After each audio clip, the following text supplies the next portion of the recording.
Oh, this is heavy this morning. Does anybody want to come up and find out what might be in this box?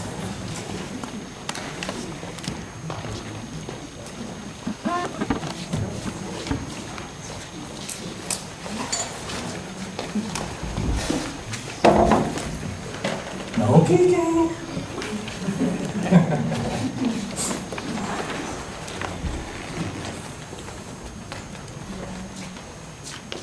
Do any of you know what is happening this morning? What's happening? The twins are getting baptized. Do you know what baptized means? No?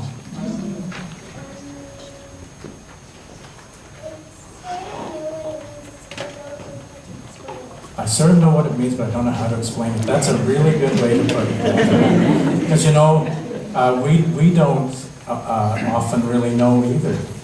But what baptism means has really changed a lot. Do you know that for over 1,000 years, children would be baptized because people believed that they wouldn't know God if they weren't baptized. And it was to keep things bad from happening to them. So they were baptized like a vaccination shot. You know what a vaccination shot is? You've probably all had those.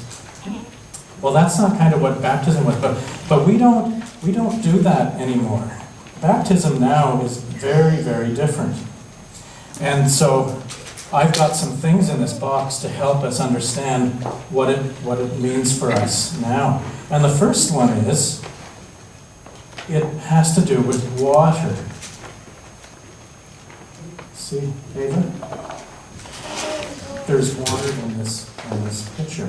And the reason that we use water is because,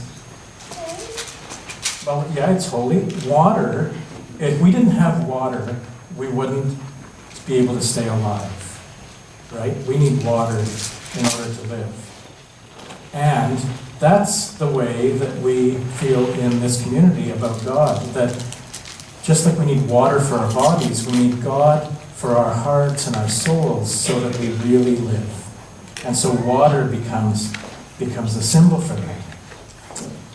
And the second thing is, because of this person. Who is this in our stories from week to week? Jesus, yeah. And Jesus was baptized when he was fairly old. He was probably almost 30 years old when he was baptized, which is really, really old. And when he was baptized, he went out into a river, and a guy named John pushed him down right under the water, and that's how he was baptized. We don't do that anymore, although some churches still have swimming pools at the front of their churches, and people actually get pushed under the water. But in our church, we have a bowl, and we just sprinkle some water on so that we don't get all wet. But Jesus was baptized because he was so full of the Spirit of God. He felt God so much that he started showing everyone else how to feel that same way. And so Jesus became a way for us to know what it is to really feel God. And another thing that we use is a candle. And we have a candle up here that we call the Christ candle. And that candle tells us that even though Jesus died, somehow he's still alive and we can feel him around us and in us. And so the candle in baptism is to say that every one of us is a light of God.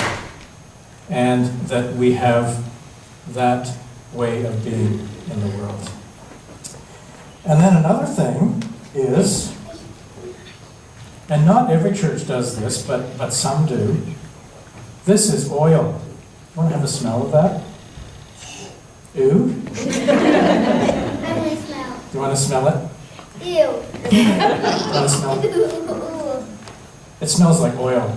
No. You want to smell it? You want to have a smell? No? I think it smells wonderful. Mm. And oil, the reason that oil is used is it's a way to anoint, it's a way to say you're special, you're blessed. And the smell, and sometimes oils smell really nice, except that I can't use those because they make my nose get all plugged up, so I have to use regular oil. But oil, the smell of oil reminds us that it's like the Spirit. We can't really see it, but we know the Spirit is here, just the way the wind is. And another way that we recognize the Spirit is with a dove. And the story of Jesus' baptism says that when he came up out of the water, he suddenly felt the Spirit of God come upon him, and it was like a dove that came down and landed on his shoulder and it filled his heart.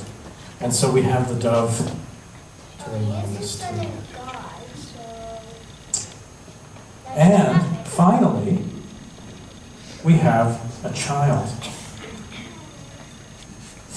And so now in our community, we baptize children by sprinkling water and marking them with oil as a way of saying, we love you and we welcome you to be here and we want to help you to grow and to be everything that you want to be. And so the child becomes very important. Why don't you baptize the child using Well, that might not work very well. So, we have the water for baptism, we have oil for anointing, and we have the candle to remind us that we're a light. And so, in just a few minutes, and you're welcome to hang out here if you like, but in a few minutes we're going to actually baptize Gavin and Leah. But first, we're going to sing a beautiful baptism hymn called Out of Deep, Unordered Water. And we're going to sing that together.